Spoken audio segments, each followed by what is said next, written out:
कैसे आप सभी? आशा करता हूँ आप सभी अच्छे होंगे। आज हम देखने जा रहे हैं एमए फाइनल ईयर के विद्यार्थियों के लिए ज्योग्राफी का पेपर 6 नगरीय भूगोल। आज हम वह प्रश्न देखने वाले हैं जो कि आपके पूरे सिलेबस को लेकर मोस्ट इंपोर्टेंट क्वेश्चन है फॉर एग्जाम 2026 और 27 के लिए।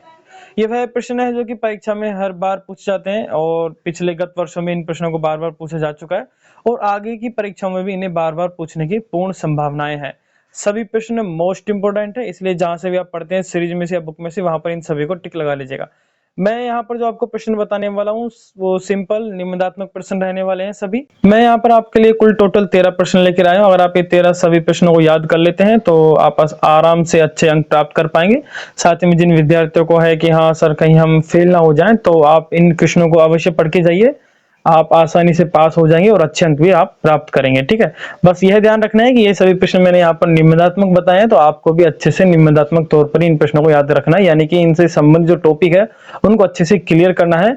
और आप देखेंगे कि परीक्षा में इन्हीं से संबंधित आपको बहुत से प्रश्न देखने को मिलेंगे, जो कि लघुत्तरात्मक में भी आपको देखने को मिलेंगे और निबंधात्मक में भी इन प्रश्नों में से ही आपको देखने को मिलेंगे परीक्षा के अंदर। ठीक है, तो चलिए शुरू करते हैं बिना किसी देरी के। सभी प्रश्न मोस्ट इंपोर्टेंट है, सभी को टिक लगा लीजिएगा। पहला प्रश्न जो कि आपके कंपलसरी है कि हाँ आएगा ही आपके लघुत्तरात्मक में या निबंधात्मक में, है ना, कि नगरीय भूगोल का क्या अर्थ है, इसकी परिभाषा बताएं, इसके विषय क्षेत्र पर प्रकाश डालें तथा अन्य विषयों से इसके संबंध को स्पष्ट कीजिए।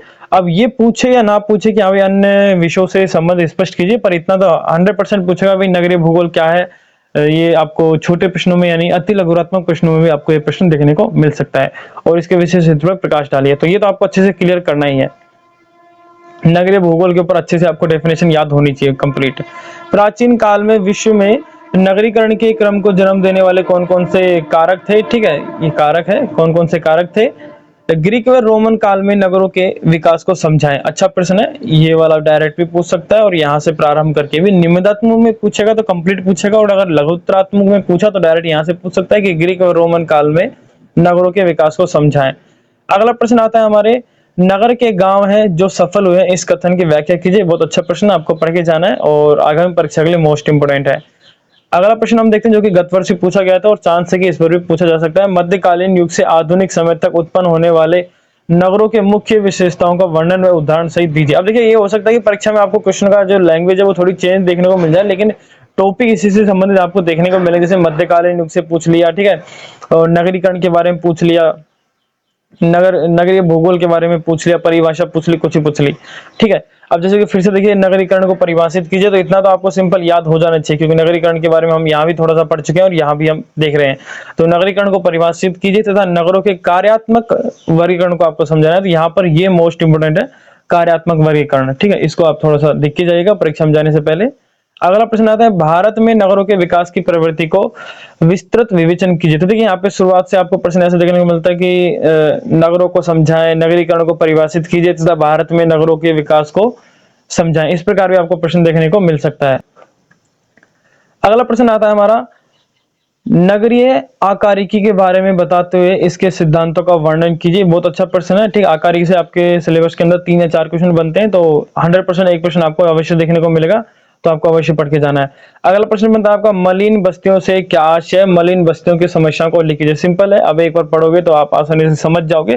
कॉमन बेसिक समस्याएं जो कि हम समझते आ रहे हैं बचपन से ही, तो एक बार आप पढ़ेंगे तो आप आसानी से याद कर लेंगे इस क्वेश्चन को। केंद्रीय व्यापार क्षेत्र, इसको थोड़ा सा अवश्य देख के जाइएगा, पूर्ण चांस है, पेपर में पूछने की संभावनाएं होती हैं 100%। प्रश्न था हमारा, केंद्रीय व्यापार क्षेत्र सीबीडी को समझाएं तथा भारतीय नगरों में सीबीडी क्षेत्र की उपस्थिति के बारे में अपना मत व्यक्त कीजिए। अच्छा प्रश्न है, तो इसको अवश्य पढ़ के जाना है। भारत के संदर्भ में भी आपसे प्रश्न पूछा जा सकता है, फिर डायरेक्टली भी आपसे पूछ सकता है सीबीडी के बारे में। कोटि आकार नियम की उपयुक्त उदाहरण द्वारा वर्णन कीजिए। अच्छा प्रश्न है, पूछने की पूर्ण संभावनाएं होती हैं। नगर प्रभाव क्षेत्र को परिभाषित कीजिए एवं प्रकार को समझाएं। ठीक है, नगर प्रभाव को आपको अच्छे से पढ़ के जाना है, हाईलाइट टॉपिक है, पूछने की संभावनाएं संपूर्ण है। मास्टर प्लान कैसे कहते हैं? सिंपल पढ़ के जाना है, अवश्य पूछा जा सकता है।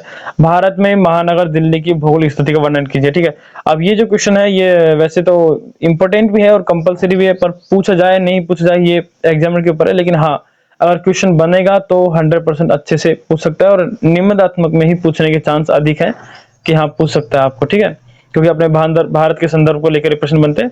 तो ये कुल टोटल आपके 13 प्रश्न हैं, जो कि सभी मोस्ट इंपोर्टेंट क्वेश्चन है और सभी निबंधात्मक प्रश्न है। इन प्रश्नों से संबंधित जो भी टॉपिक है आपको अवश्य पढ़ के जाना है। अगर आप इन टॉपिक को भी क्लियर कर लेते हैं तो आप पेपर में अच्छे अंक प्राप्त कर पाएंगे, अच्छे से उत्तीर्ण होंगे। पेपर में जाने से पहले इन सभी प्रश्नों को अवश्य पढ़ के जाएं। Thank you so much. Video अच्छी लगी हो तो प्लीज एक लाइक जरूर करें, चैनल को सब्सक्राइब कर लें, क्योंकि आप में से अधिकतर विद्यार्थी वीडियोस देख लेते हैं पर सब्सक्राइब करना भूल जाते हैं। तो सब्सक्राइब अवश्य कीजिए ताकि हमारी आने वाली अगली वीडियो आपको मिल सके।